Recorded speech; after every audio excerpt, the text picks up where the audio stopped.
പത്മയാണ് തന്നെ ചികിത്സിക്കാൻ കൂടെ നിന്നെന്നുള്ള കാര്യം പ്രതാപൻ അറിഞ്ഞ അവൻ പിന്നെ മറ്റൊരാളായി മാറും. പിന്നെ ഇവിടെ ഉണ്ടാവാൻ പോകുന്നതേ ഒരു കൊടുങ്കാറ്റായിരിക്കും.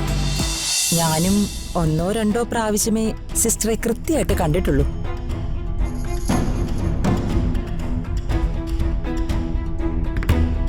അല്ല സിസ്റ്റർ ഇരിക്കേ.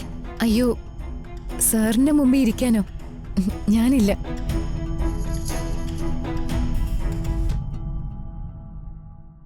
അല്ല സിസ്റ്റർ ഇരിക്കണം.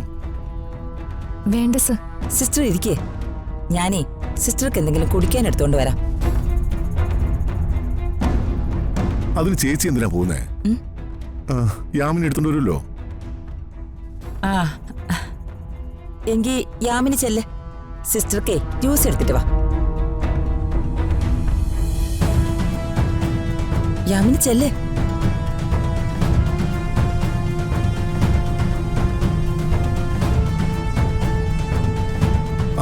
സിസ്റ്റർ ഇരിക്കേ.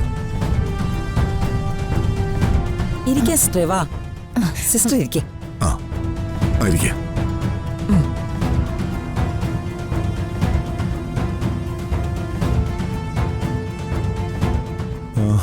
നിങ്ങൾ രണ്ടുപേരും സിസ്റ്ററോട് ഒരു പരിചയമില്ലാത്ത മട്ടിൽ എന്തേ മാറി നിൽക്കുന്നേ?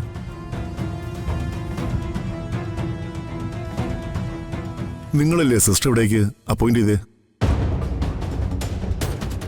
അതെ, അത് തന്നെയാ ഞാനും ആലോചിക്കുന്നത്. അല്ല നിങ്ങളെന്താ സിസ്റ്ററിനോട് മിണ്ടാത്തെ? എന്തു പറ്റി മോളെ? എന്താ രാജു ഇങ്ങനെ ഒരു കണക്ഷനും ഇല്ലാത്ത മട്ടി മാറി നിൽക്കുന്നേ? നിങ്ങൾ ഇത്ര പെട്ടെന്ന് എന്നെ അങ്ങ് മറന്നുപോയോ? എവിടെ മറന്നുപോകാൻ?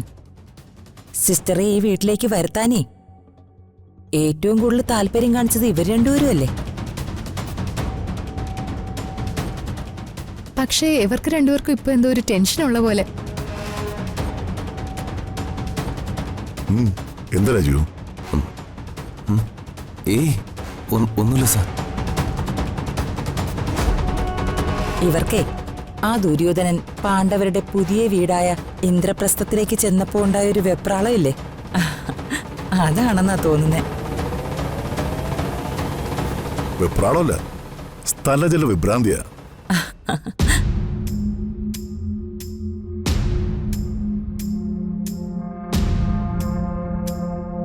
എടുക്ക.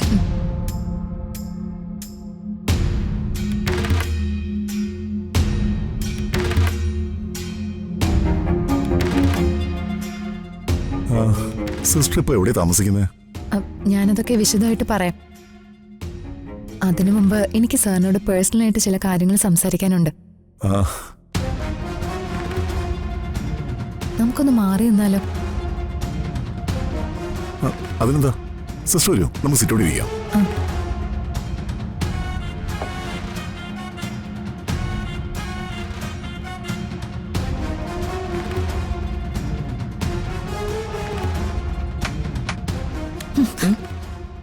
ഇത് നിങ്ങളുടെ പുതിയ ഇറക്കുമതിയാണല്ലേ? എന്റെ അച്ഛനെ ചതിക്കാൻ നോക്കിയല്ലുണ്ടല്ലോ, കൊന്നോളയും നിങ്ങളെ ഞാൻ. നിർത്തണേ. ഇനിയേ ഇവിടം തൊട്ട് അങ്ങോട്ട് ഈ പോയവളാ സിസ്റ്റർ പവിത്ര. അവളെ വെച്ചാ എന്റെ പുതിയ ഗെയിം. അല്ല എന്ന് നീ വാദിച്ച അതേ എന്ന് ഞാൻ തർക്കിക്കും. കൂടുതൽ കയറി ഇടപെട്ടാലേ പ്രതാപൻ ബോധമില്ലാതെ കിടന്നപ്പോ പത്മയെ വെച്ച് നീയൊക്കെ കൂടി അരങ്ങേറിയ നാടകവേ ഞാനങ്ങ് പരസ്യമാക്കും. പത്മയാണ് തന്നെ ചികിത്സിക്കാൻ കൂടെ നിന്നെന്നുള്ള കാര്യം പ്രതാപൻ അറിഞ്ഞ അവൻ പിന്നെ മറ്റൊരാളായി മാറും. പിന്നെ ഇവിടെ ഉണ്ടാവാൻ പോകുന്നതേ ഒരു കൊടുങ്കാറ്റായിരിക്കും. പ്രതാപന് നിന്നോട് പണ്ടുണ്ടായിരുന്ന അകൽച്ചയും ദേഷ്യവും വളരെ വലുതാകും.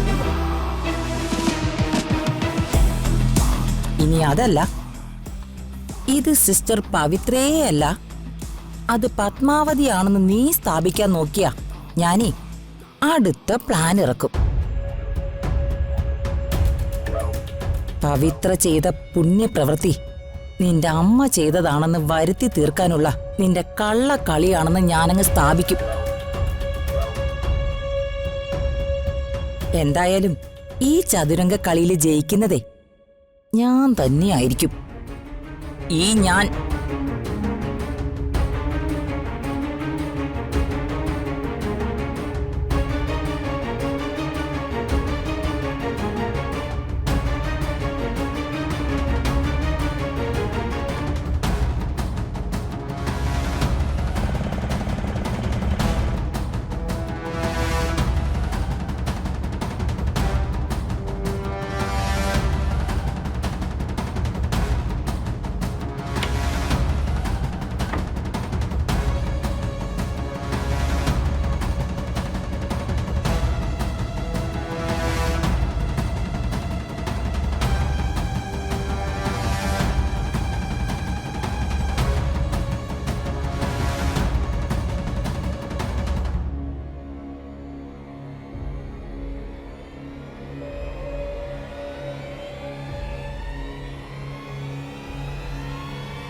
ഇത് വലിയ പ്രശ്നത്തിലേക്കാണല്ലോ മക്കളെ പോകുന്നത്.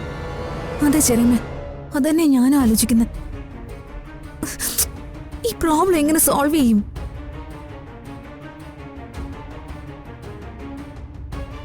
ഋതു, എടുത്ത് ചാടി ഒന്നും ചെയ്യാൻ പറ്റില്ല.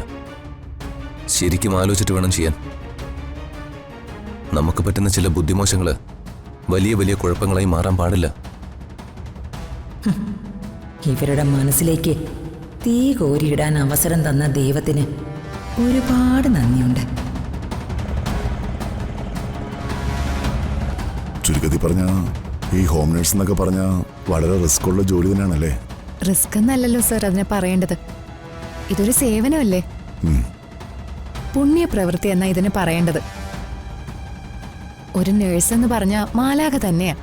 ഹോം നേഴ്സ് എന്ന് പറഞ്ഞ ഒരു രോഗിയുടെ ശാരീരികവും മാനസികവുമായ ആരോഗ്യത്തെ സംരക്ഷിക്കുന്ന ഒരു കരുതലുള്ള കൂട്ടുകാരി. രോഗിയുടെ മാനസികമായ ആശ്വാസമാണ് ആദ്യം ഉറപ്പാക്കേണ്ടത്. അല്ല, അതിന് സ്നേഹത്തോടെയുള്ള പരിചരണമാണ് വേണ്ടത്.